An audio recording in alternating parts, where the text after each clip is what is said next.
मंत्री जी, मैं इस सदन में अलग ऐलान ये कहता हूं कि जब भी इस देश की जमीन को लहू की जरूरत होगी, आपसे 2 कदम आगे इमरान खड़ा मिलेगा। लोग यहाँ अपना भाषण देते हैं, फिर अपना झोला उठाते हैं और चल देते हैं। दोनों ही पक्ष आए हैं तैयारियों के साथ, हम गर्दनों के साथ हैं, वो आरियों के साथ। अरे आप हमारे मित्र हैं, आप नेताजी से आपके संबंध बहुत अच्छे रहे, जो मुख्यमंत्री रहा उसके साथ संबंध में आया, अखिलेश से बहुत अच्छे संबंध है और मुझसे तो बहुत ही अच्छे संबंध रहे। बुरा जो देखन मैं चला, बुरा न मिलिया कोई, जो दिल खोजो आप ना, मुझसे बुरा न कोई।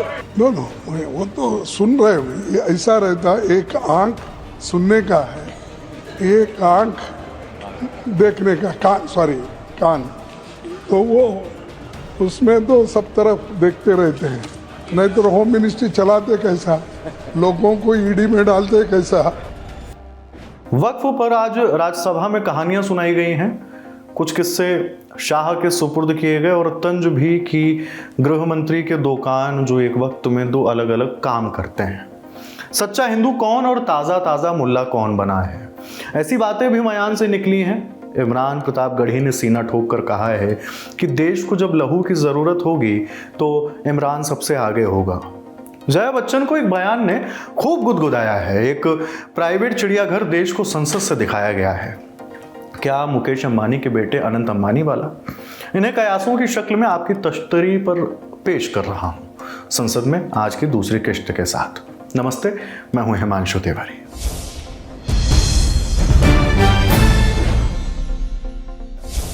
वक्फ बिल पर जिस तेवर के साथ संजय सिंह ने अपनी बात खत्म की, उसी तेवर के साथ मनोज झा ने बिल के विरोध में अपनी बात शुरू की। प्रेमचंद की ईदगाह वाली कहानी का जिक्र और बात लालू यादव के वायरल वीडियो की भी। इस विधेयक पर अपनी आपत्तियां और अपनी आलोचना माननीय मंत्री जी के समक्ष रखूंगा। बिल के मसौदे पे बिंदुवार आऊंगा, लेकिन उससे पहले मैं चंद बातें रखना चाहता हूं। वो ये है माननीय वाइस चेयरमैन साहब, क्योंकि किसी भी आर्टिकल को जब हम पढ़ते हैं संविधान की इस किताब में कि 14 क्या कहता है, 25 क्या कहता है, 26 क्या कहता है, उसकी इबारत पढ़ने से पूर्व कॉन्स्टिट्यूएंट असेंबली की डिबेट को देखना चाहिए कि उस आर्टिकल के बनने में किस तरह के विचार आए थे। संभवतः माननीय मंत्री जी अगर आर्टिकल 26 ABC की पूरी प्रस्तावना को, उस डिबेट को पढ़ते तो शायद उनका काम एक नॉन स्टैट्यूटरी बॉडी से भी चल जाता, बशर्ते इसके कि इस तरह की चीजें लाएं। आज के आपके समक्ष जब बोल रहा हूं, मेरे पार्टी के राष्ट्रीय अध्यक्ष एम्स में इलाजरत हैं, लेकिन वो गौर से देख रहे होंगे, कल उनके एक वीडियो को कट करके खूब चलाया गया। सर पूरा संवाद तो देखिए, और अगर उन्हीं को चलाना है तो उनकी तो न्याय, सामाजिक सौहार्द के बारे में इसी पार्लियामेंट में बहुत सारी स्पीचेज हैं, उसको सुना जाए। मैं जानता हूं आज दोनों ही पक्ष आए हैं तैयारियों के साथ, हम गर्दनों के साथ हैं, वो आरियों के साथ। देश का माहौल और ये मैं गंभीरता, गर्दन लेकर आ सकते हैं जी, आरी लेकर नहीं आ सकते। सर देश का माहौल कैसा है इस पे एक नजर डाला जाए। गाहे बगाहे इकोनॉमिक बाइकॉट की बात होती है, गाहे बगाहे किसी पुरानी मस्जिद के नीचे कुछ चीजें ढूंढी जाती हैं, गाहे बगाहे प्लेसेस ऑफ वर्शिप एक्ट पे सवाल उठता है। सर इस तरह के माहौल में आपके बिल का कंटेंट और आपके बिल का इंटेंट दोनों सवालिया निशान खड़े करता है। ये महत्वपूर्ण है, चिंता इस बात की नहीं है। अभी चुन के आए हैं, हम भी चुन के आए हैं, लेकिन चुन के आने के बाद बहुमत विजडम की गारंटी नहीं होता है। आप लोग अक्सर ये सोचते हैं कि बहुत बड़ी बहुमत है तो सारा विजडम आप ही के पास है। मैं ये कहूंगा, प्रेमचंद ने एक कहानी लिखी थी ईदगाह, हमारे सारे साथियों ने पढ़ी होगी। ईदगाह में हामिद ने अपनी दादी अमीना के लिए चिमटा खरीदा। क्या हम में से कोई बता सकता है कि दुकानदार हरेंदर था या सोहाबुद्दीन था? कोई नहीं बता सकता। लेकिन आज क्या चल रहा है, हामिद खरीदेगा तो वही खरीदेगा, हरेंदर खरीदेगा तो वो हरखू के पास जाएगा। सर ये चीजें, मतलब मैं तो ये कहूंगा कि कुछ चीजें एक दूसरे से ऐसे वास्ता होती हैं कि उन्हें अलग अलग देखने को जी नहीं चाहता। सर, इस देश के हिंदुओं को मुसलमानों की आदत है, मुसलमानों को हिंदुओं की आदत है, और ईसाइयों को, सिखों को हिंदुओं और मुसलमानों की आदत है। ये आदतें मत बदलवाइए, ये आदतें मत बदलवाइए। मैं तो बड़ा तारीफ करूंगा, खड़ा हो जाऊंगा पक्ष में, अगर इतना सेक्युलर मिजाज इस देश का कर दीजिए कि हर धर्म के संस्थाओं में दूसरे धर्म के लोग हों। इस्लामिक कम्युनिटी में डालिए तो हिंदू में डालिए, सिखों में डालिए, क्रिश्चियंस में डालिए, तब न बात होगी। या सिर्फ तय कर लिया कि सारे प्रयोग या सारा संयोग मुसलमानों को लेकर के होगा, ये उचित नहीं है। माननीय उपसभापति महोदय, मैं अदम कोंडवी, गोंडा जिला, उत्तर प्रदेश का आभार करते हुए मैं एक दो लाइन पढ़ करके अपनी बात खत्म करूंगा। हिंदू या मुसलमान के लिए के एहसासात को मत छेड़िए, अपनी कुर्सी के लिए इस जज्बात को मत छेड़िए। हम में कोई हुण, कोई शक, कोई मंगोल, पता करना बड़ा मुश्किल है कौन कहां से। हम में से कोई हुण, कोई शक, कोई मंगोल दफन है जो बात, अब उस बात को मत छेड़िए। गलतियां बाबर की थी, जुम्मन का घर फिर क्यों जले। ऐसे नाजुक वक्त में हालात को मत छेड़िए। है कहां हिटलर, हलाकू जार या चंगेज खां, मिट गए सब, कौम की औकात को मत छेड़िए। छेड़िए एक जंग, छेड़िए एक जंग मिलजुल कर गरीबी के खिलाफ। दोस्त मेरे मजहबी, नगमात को मत छेड़िए। आरोप यही नहीं थमे, अभी तो विपक्ष की ओर से बहुत से वक्ताओं का बोलना बाकी था। चर्चा जैसे जैसे आगे बढ़ रही थी वैसे वैसे नए नए आरोप लग रहे थे। इसी बीच महाराष्ट्र से शिवसेना यूबीटी के सांसद संजय राउत के बोलने की बारी आ गई। उन्होंने बीजेपी पर तंज कसा, कहा कि मुसलमानों के हित की इतनी चिंता तो जिन्ना ने भी नहीं की थी जितनी चिंता का दिखावा सत्ता पक्ष कर रहा है। सर, मैं देख रहा हूं कल से दोनों सदनों में गरीब मुसलमानों की बहुत चिंता हो रही है। अचानक इतनी चिंता हो रही है कि मुझे डर लगने लगा है, और मुसलमान भी डरे, हिंदू भी डरे हैं कि इतनी चिंता गरीब मुसलमानों की क्यों हो रही है। रिजू जी, मैंने आपका भाषण सुना, फिर गृह मंत्री जी का भाषण सुना। मुसलमानों की इतनी चिंता बैरिस्टर जिन्ना भी नहीं करते थे। बैरिस्टर मोहम्मद अली जिन्ना ने भी कभी इतनी चिंता मुसलमानों की नहीं की थी, वो आप कल से कर रहे हो। मुझे तो लगा कि बैरिस्टर जिन्ना का कब्र से आत्मा उठकर अपने शरीर में घुस गया। ऐसा मत करो। हमें पहले लगता था कि हम सब मिलकर एक हिंदू राष्ट्र बना रहे हैं, लेकिन आपका भाषण या आपके सब देखकर मुझे लगा आप हिंदू पाकिस्तान बनाने जा रहे हो। आप लोग मुसलमानों की संपत्ति के रखवाले बने हो। लेकिन मैं आपको बताता हूं भाई साहब, आप मुझे कुछ मत सिखाइए, मैं बहुत पढ़ लिख कर आया हूं यहाँ, चिंता मत करिए। मैं हिंदुत्व भी पढ़ा हूं और सब कुछ पढ़ा हूं, और आप अभी नए मुल्ला बन गए हो हिंदुत्व के। आप हमें मत सिखाइए, हमारा जन्म हिंदुत्व के काम के लिए हुआ है। ना व्यापारी लोग हो, व्यापारी लोग ऐसे ही करते हैं, मीठी मीठी बातें करते हैं और फिर ये सब बेचकर भाग जाते हैं। नीरव मोदी जैसे जो आपके ही लोग हैं, विजय मल्ल्या, मेहुल चोकसी। भाई साहब, तो मैं आपको बोल रहा हूं, ये जो बिल लाया, thank you Sanjay ji, thank you. ये बिल हमारे समाज के हित में नहीं है। बड़ी देर से विपक्ष की ओर से आरोपों की बौछार हो रही थी, तो अब बारी थी सत्ता पक्ष के जवाब देने की।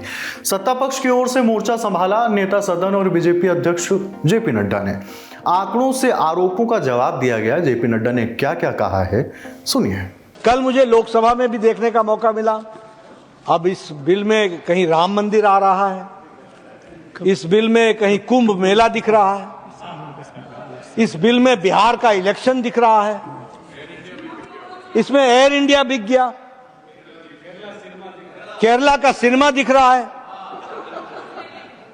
ये चीजें, ये डिविएट, डिरेल, सेंसेशनलाइज।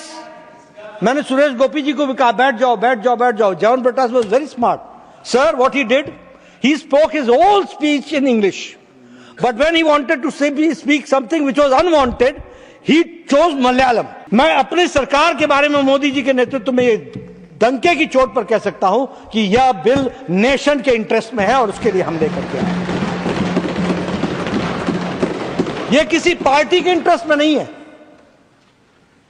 यह किसी पार्टी के इंटरेस्ट में नहीं है, यह किसी वोट बैंक को सेटिस्फाई करने के इंटरेस्ट में नहीं है, यह देश के इंटरेस्ट में है। मैं यह भी कहना चाहूंगा, आप सब लोग हाथ में संविधान की पुस्तक लेके घूमते हैं, रेडी रेफरेंस के लिए पॉकेट में रखते हैं। जब देखिए जयराम रमेश जी ने बता दिया, लेकिन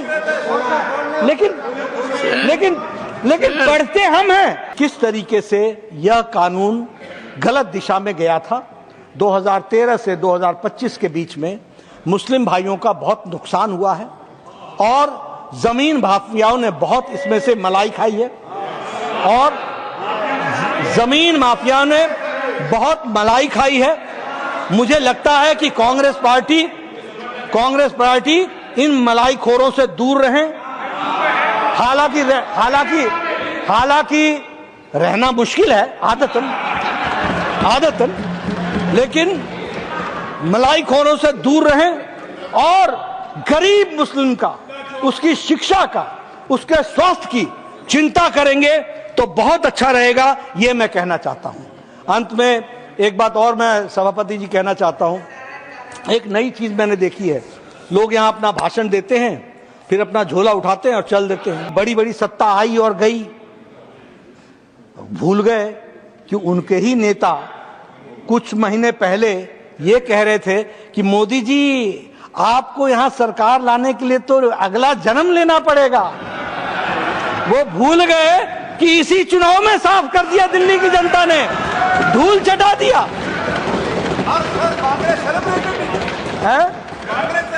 हाँ, और कांग्रेस ने सेलिब्रेट किया।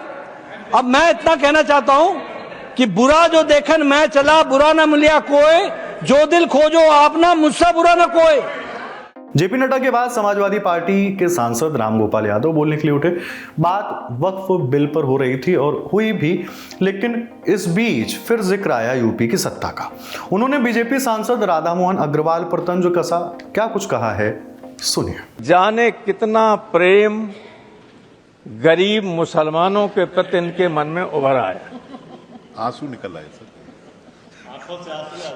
वो इन्हें हम आज से जानते लेकिन ये, अरे आप हमारे मित्र हैं, आप नेताजी से आपके संबंध बहुत अच्छे रहे, जो मुख्यमंत्री रहा उसके साथ संबंध में आया, अखिलेश से बहुत अच्छे संबंध आए और मुझसे तो बहुत ही अच्छे संबंध रहे। तो इस तरह से बोल रहे थे, वो तो अच्छे आदमी तो हैं, अच्छे आदमी हैं, किसी एक आदमी से लड़ने की वजह से यहाँ आ गए, लेकिन अच्छी बात है इसकी आलोचना करने से बड़े पद पर पहुंचे। हम जो उत्तर प्रदेश में देख रहे हैं, लोग नमाज नहीं पढ़ सकते, अपने घर की छत पर नमाज नहीं पढ़ सकते।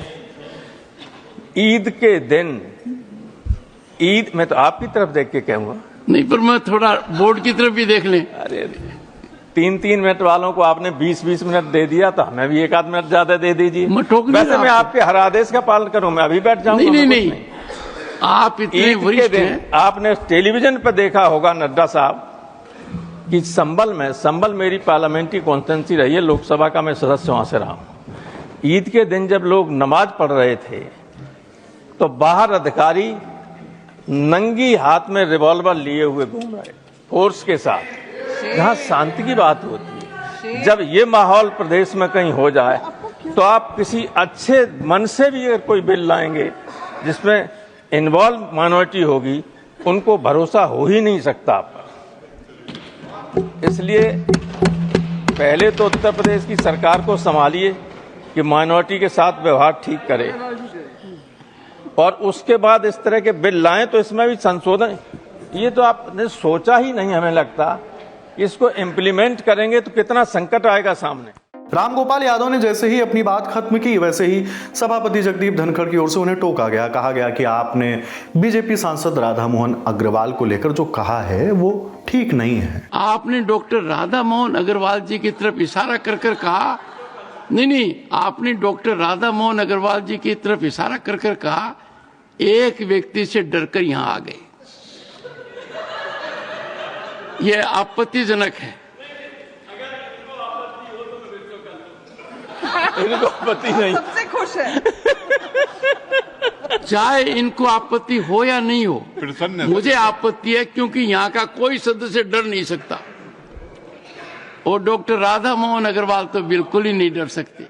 बात यूपी की हो रही थी तो सत्ता पक्ष की ओर से बाबरी मस्जिद का जिक्र किया गया। एनडीए के सहयोगी एनसीपी से सांसद प्रफुल्ल पटेल ने विपक्ष में बैठी शिवसेना उद्धव गुट पर निशाना साधा। साथ ही संजय राउत के साथ उन्होंने निशाने पर लिया कांग्रेस से शिवसेना यूबीटी में शामिल हुई प्रियंका चतुर्वेदी को भी। अभी जो हमारे मित्र यहां से अभी बोलकर गए, उनके नेता कहते थे कि बाबरी मस्जिद अगर किसी ने गिराई है तो मेरे शिव सैनिकों ने गिराई। बंबई में, मुंबई में जब मुसलमानों पर बड़ा नरसंहार हुआ, दंगे हुए, तो किसने किए और किसने कराए, आज आपको सोचना चाहिए कि आप किसके साथ बैठे हैं। सत्ता लेने के लिए आपने, सत्ता चाहिए थी इसलिए आपने भी उनके साथ हाथ मिला लिया। तब आपको भारत का संविधान, तब भारत के हमारे मुसलमान भाइयों का, गरीबों का, तब आपको विचार नहीं आया। अब आपको याद आ रहा है और इसीलिए वो सब ठीक है। अब आप तब वो पार्टी में थी, तब आपको मालूम नहीं है इतिहास, आपको मालूम नहीं है। आप वो पार्टी की स्पोक्समैन थी। Priyanka, don't get agitated. Come on, nothing else will go on record except what Prabhu ये Patel said. एक्सपंज कराइए, देखिए, she has to be more loyal than the king. You see, दिखाना पड़ेगा। मुझे कोई जरूरत नहीं है। हम हमारी जमीन समझते हैं और हमारी जितनी औकात है, जितनी हमारी जमीन है, उसके हिसाब से ही हम चलते हैं। आप लोगों के, मैंने टीवी पे कई लोगों के, अलग अलग लोगों के मैंने वक्तव्य देखे। चेयरमैन साहब यहां गए, सर संचालक के वहां हेडक्वार्टर में गए, इनको नमन किया, उनको, अरे जरूर किया, लेकिन उन्होंने भारत के संविधान के निर्माता और इस देश के करोड़ों करोड़ों गरीब, वंचित, दलित लोगों की आस्था के प्रतीक डॉक्टर बाबा साहेब आंबेडकर के सामने भी नतमस्तक हुए। संजय भैया का भाषण नरोबा कुंजोरबा था, कभी नहीं तो बिल्कुल टट टट टट टट टट बोलते। आज क्या बोलूं क्या नहीं बोलूं उनको समझ में नहीं आ रहा था, क्या बोलूं नहीं बोलूं। देखो अभी भी एकदम ऐसा ही कर रहे हैं। घड़ी में वक्त हो रहा था 7:55। कांग्रेस पार्टी की ओर से महाराष्ट्र से सांसद इमरान प्रतापगढ़ी को बोलने का मौका मिला। शायराना अंदाज से अपनी बात शुरू करते हुए उनकी नाराजगी छलक उठी। छाती ठोककर सरकार को चैलेंज दिया जाने लगा। हम ही को कातिल कहेगी दुनिया, हमारा ही कत्लेआम होगा। हम ही कुएं खोदते फिरेंगे, हम ही पे पानी हराम होगा। सरकार ने इस बिल का नाम उम्मीद रखा है। मंत्री जी कल से इसे देश के मुसलमानों के लिए नई उम्मीद बता रहे हैं। नहीं मंत्री जी, न तो ये बिल मुसलमानों के लिए नई उम्मीद है और न ही उम्मीद की नई किरण। जिस बिल को मुसलमानों के हुकूक की हिफाजत करने वाला बिल बताया जा रहा है, उसी को पेश करने के लिए और उस पर बात करने के लिए लोकसभा में भाजपा सरकार के पास एक भी मुस्लिम सांसद नहीं है। जिस वक्त, मैं लोकसभा कह रहा हूं, सुना करिए, जिस वक्फ बिल को मुस्लिम महिलाओं को हक दिलाने वाला बताया जा रहा है, उसे संसद में पेश करने वाली पार्टी के पास न तो राज्यसभा में, न लोकसभा में, न देश की किसी विधानसभा में एक भी मुस्लिम महिला सदस्य नहीं। और मंत्री जी, मैं इस सदन में अलग ऐलान ये कहता हूं कि जब भी इस देश की जमीन को लहू की जरूरत होगी, आपसे 2 कदम आगे इमरान खड़ा मिलेगा। ये मैं आपसे यकीन दिलाते हुए कह रहा हूं। सभापति महोदय, मैं सरकार से कहना चाहता हूं, हमसे हमारी इबादत गाहें तो मत छीनिए ना, हमारे घरों पे बुलडोजर तो मत चलाइए ना, हमारी कब्रों में तो हमें सुकून से सोने दीजिए ना। सभापति महोदय, माइनॉरिटी मिनिस्ट्री का बजट कट करके, मुस्लिम बच्चों की स्कॉलरशिप बंद करके अब सरकार कह रही है कि हम वक्फ की आमदनी से गरीब मुसलमानों का भला करेंगे। गुजरात की बेटी बिल्किस के बलात्कारियों की रिहाई के बाद उन्हें माला पहनाने वाली लोगों के नेता ये कह रहे हैं कि यह बिल मुस्लिम महिलाओं को उनका हक दिलाएगा। धन्यवाद मोदी जी, क्या बढ़िया सौगातें मोदी दे रहे हैं आप। पहले हमें गुजराते मोदी दिया, आप सौगातें मोदी दे रहे हैं। लेकिन यह सरकार इतना याद रखे कि इसी ठसक के साथ देश की संसद में सीए का कानून भी लाया गया था और कहा गया था बड़े बड़े भाषण देकर के कि पड़ोसी देशों से हिंदू भाइयों को ला करके यहां नागरिकता दी जाएगी। लेकिन मैं आपके संज्ञान में लाता हूं सर कि पिछले इतने दिनों में इनसे नागरिकता लेने के लिए 2000 व्यक्ति भी नहीं आए, जबकि इसके उलट इन्हीं की सरकार में पिछले 10 साल में 15 लाख से ज्यादा भारतीयों ने भारत की नागरिकता छोड़ करके दूसरे देश में जाकर के बस गए। यह हुआ उस कानून का अंजाम। जिल्ले इलाही, जमहूरियत जो है वो नफरत और ठसक से नहीं चलती है, अकड़ से नहीं चलती है, उसमें सबकी हिस्सेदारी जरूरी है। कल देश के माइनॉरिटी मिनिस्टर ने लोकसभा में खड़े होकर एक शेर सुनाया था कि मुझसे कोई बदगुमान न हो, तो मैं उन्हें एक शेर सुनाना चाहता हूं कि मैं आज जद पे हूं तो इतना खुशगुमान न हो, मैं आज जद पे हूं तो इतना खुशगुमान न हो, चराग सबके बुझेंगे हवा किसी की नहीं।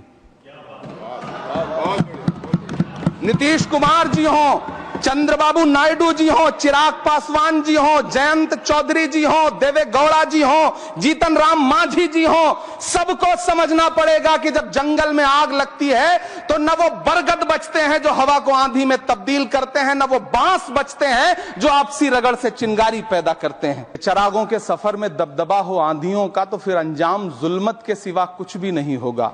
ये दुनिया नफरतों के आखिरी स्टेज पर है, इलाज इसका मोहब्बत के सिवा कुछ भी नहीं होगा। मैं भावुक हूं, मेरी पलकें गीली हैं।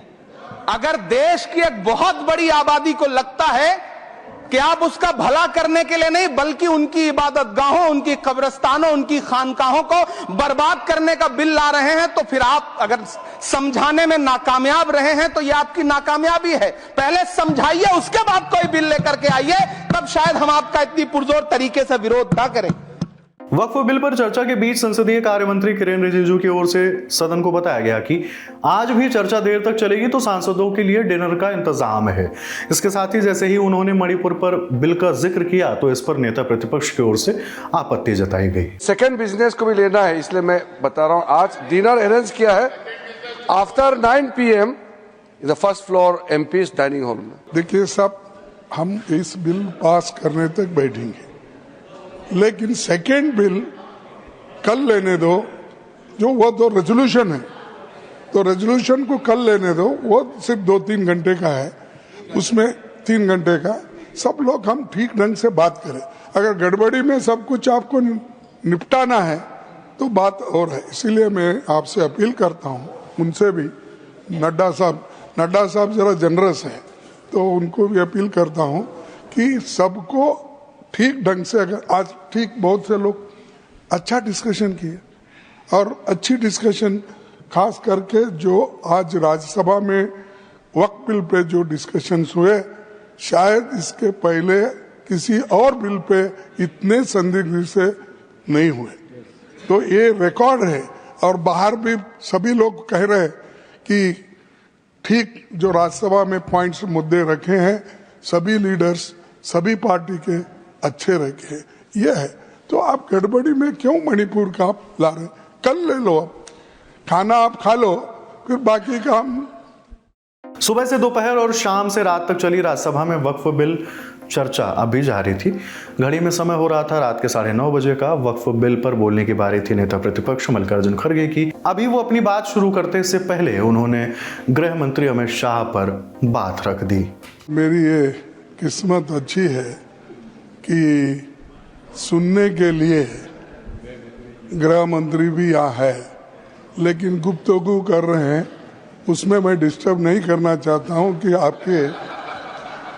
आपके नो वो तो सुन रहे हैं। ये ऐसा रहता है, एक आंख सुनने का है, एक आंख देखने का, कान, तो वो उसमें तो सब तरफ देखते रहते हैं। नहीं तो होम मिनिस्ट्री चलाते कैसा, लोगों को ईडी में डालते कैसा, सीबीआई कैसा चलाते हैं, ये सब बहुत उसमें तो माहिर रहे। कुछ वक्त बाद माहौल बदला क्योंकि अब फिर से आरोपों का सिलसिला शुरू होने लगा। मल्लिकार्जुन खड़गे ने सत्ता पक्ष पर अल्पसंख्यकों को तंग करने का, नफरत का बीज बोने का आरोप लगा दिया। ये वक्फ बोर्ड अमेंडमेंट बिल जो है, इसके बारे में सारे देश में एक ऐसा माहौल बना है कि माइनॉरिटीज को तंग करने के लिए ये बिल लाया गया है। 1995 एक्ट को इन्होंने सर्वसम्मति से उसको स्वीकार किया। आज वही लोग कहते हैं कि वो ठीक नहीं है, हम नया कानून बना रहे हैं, वो गरीबों के लिए, माइनॉरिटीज के लिए। तो उसके बाद में उनके जो भी लीडर्स है, मैं नाम पढ़ सकता हूं, लेकिन जरूरत नहीं, क्योंकि इसके पहले हमारे नासिर साहब ने बताया पार्लियामेंट में कौन सपोर्ट करे, राज्यसभा में कौन सपोर्ट करे, इनके लोग प्रेजेंट थे। आपने स्वीकार किया, रिकॉर्ड में है, फिर भी आप फिर उसको ये कहना चाहते हैं कि हमने नया लाया। नया कुछ नहीं है इसमें, एक्सेप्ट जो आपने लोगों को तबाह करने के लिए जो क्लॉजेस डाल दिए हैं वो आपने किया है।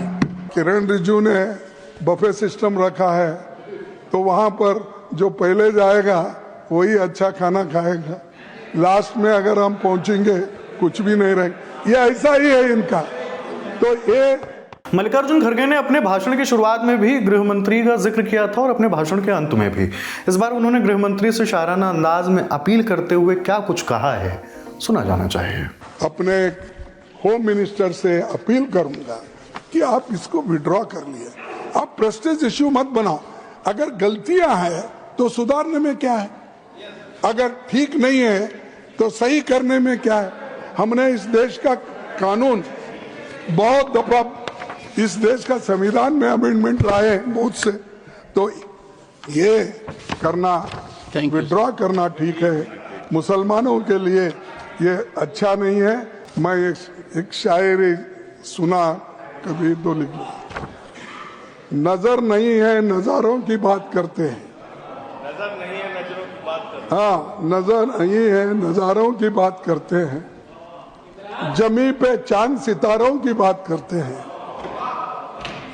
वो हाथ जोड़कर बस्ती को लूटने वाले, वो हाथ जोड़कर बस्ती को लूटने वाले भरी सभा में सुधारों की बात करते हैं। श्री संजय कुमार बड़ा हसीन है, सब पूरा बोल, अच्छा पूरी नहीं गया, हाँ बड़ा, ये शेर पूरा होने दो। वो हाथ जोड़कर बस्ती को लूटने वाले भरी सभा में सुधारों की बात करते हैं। बड़ा हसीन है उनकी जुबान की जादू, लगा के आग बाहरों की बात करते हैं। और मिली कमान तो अटकी नजर खजाने पे, जमीन पे लगी। मिली कमान तो अटकी नजर खजाने पर, नदी सुखा के किनारों की बात करते हैं, नदी सुखा कर किनारों की बात करते हैं। वही गरीब बनाते हैं आम लोगों को, वही नसीब के मारों की बात करते हैं।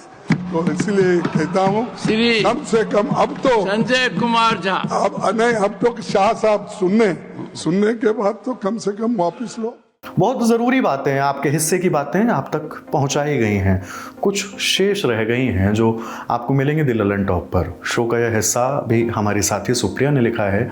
मैंने बस संसद का हाल सुनाया है, आपके बीच रखा है। कमेंट में बताइए अपने दिल की बात, और इसे रिकॉर्ड कर रहे हैं मेरे साथी मुकेश। शुक्रिया।